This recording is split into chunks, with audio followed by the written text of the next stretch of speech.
Assalamualaikum warahmatullahi wabarakatuh. Perkenalkan, nama saya Dwiner Puspitarini dengan NPM 21141511010. Mahasiswi jurusan Kehutanan Fakultas Pertanian Universitas Lampung angkatan 2021. Untuk memenuhi tugas biologi dasar, di sini saya akan mempresentasikan salah satu jurnal dengan judul Pengelolaan Ekosistem Gambut sebagai Upaya Mitigasi Perubahan Iklim di Provinsi Kalimantan Selatan.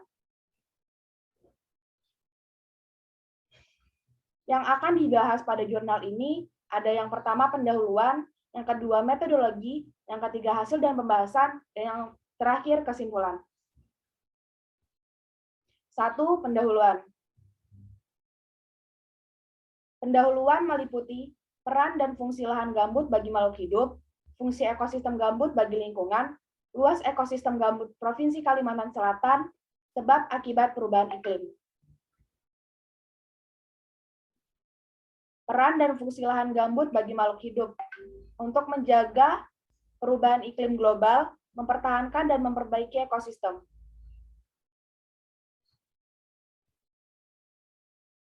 Fungsi ekosistem gambut bagi lingkungan. Gunanya untuk mencegah banjir, mencegah kekeringan, mencegah pencemaran, menghasilkan berbagai produk pangan, pakan, dan papan.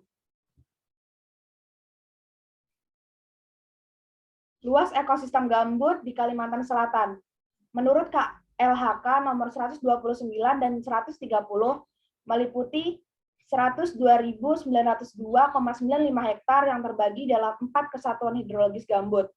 Sedangkan menurut BSSDLP meliputi 106.271 hektar BBSDLP 2014 atau 107.344 hektar BBSDLP 2015.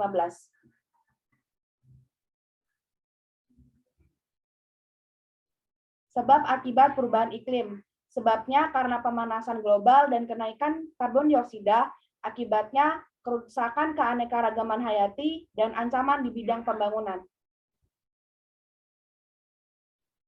2. Metodologi penelitian. Metodenya menggunakan metode deskriptif kualitatif dengan pendekatan literatur review. Tujuannya melihat kembali literatur agar bisa menjadi landasan kegiatan dari permasalahan yang akan diteliti. 3. Hasil dan pembahasan.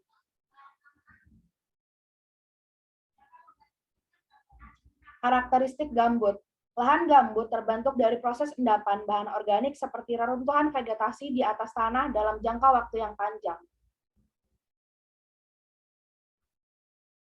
Jenis-jenis sedimen di bawah gambut meliputi topografi dan hidrotopografi, air tanah, genangan atau banjir, tutupan lahan, flora dan fauna yang dilindungi, daya hantar hidrolik,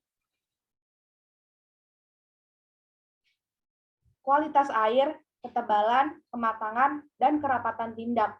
Seberapa parah kerusakan lahan gambut, karakteristik subtrasi di bawah lapisan gambut, karakteristik tanah, dan kedalaman pirit. Gambut di Kalimantan Selatan. Membagi kesatuan fungsi hidrologis menjadi 4 kesatuan hidrologis gambut. Terdapat ekosistem kawasan budidaya dan kawasan non-budidaya. Terdapat fungsi lindung dan budidaya ekosistem gambut. Kawasan hutan semakin menurun akibat kegiatan perambahan hutan, penebangan, dan penambangan liar. Lahan gambut di Kalimantan kerap kali dijadikan lokasi pembakaran dalam 6 tahun terakhir. Ditemukan 1.053 titik hotspot di area kawasan ekosistem hutan gambut di Kalimantan Selatan. Pengelolaan dan konservasi lahan gambut. Dampak kebakaran hutan bagi lingkungan meliputi kerusakan ekologi, turunnya keanekaragaman hayati serta ekosistemnya, menurunnya kualitas udara. Fungsi hutan bagi ekosistem, mencegah terjadinya erosi tanah, mengatur iklim, serta habitat plasma nutfah.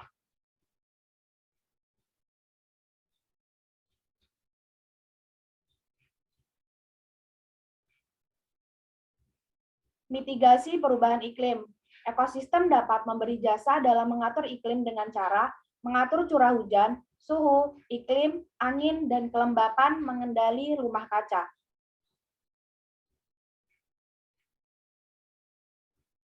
Keanekaragaman flora dan fauna semakin berkurang bahkan hilang karena semakin terbukanya ekosistem lahan gambut untuk pertanian dan perkebunan. Ekosistem gambut tebal mempunyai kematangan fibrik, sedangkan gambut tipis memiliki kematangan hemik sampai saprik.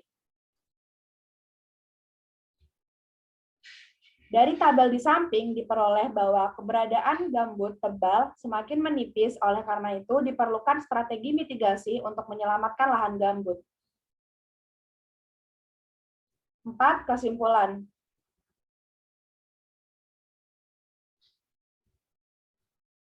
Kesimpulan dari jurnal ini meliputi beberapa upaya pengelolaan ekosistem gambut agar selalu berkelanjutan. Yang pertama, adaptasi perubahan iklim melalui ketahanan ekosistem gambut. Yang kedua, pemeliharaan dan pencadangan ekosistem gambut. Yang ketiga, pengembangan kebijakan pemanfaatan ekosistem gambut berkelanjutan. Yang keempat, meningkatkan pemanfaatan fungsi ekosistem gambut. Dan yang terakhir, partisipasi masyarakat dalam pengelolaan lahan gambut. Demikian presentasi yang bisa saya sampaikan. Bila ada kekurangan, saya mohon maaf. Terima kasih. Wassalamualaikum warahmatullahi wabarakatuh.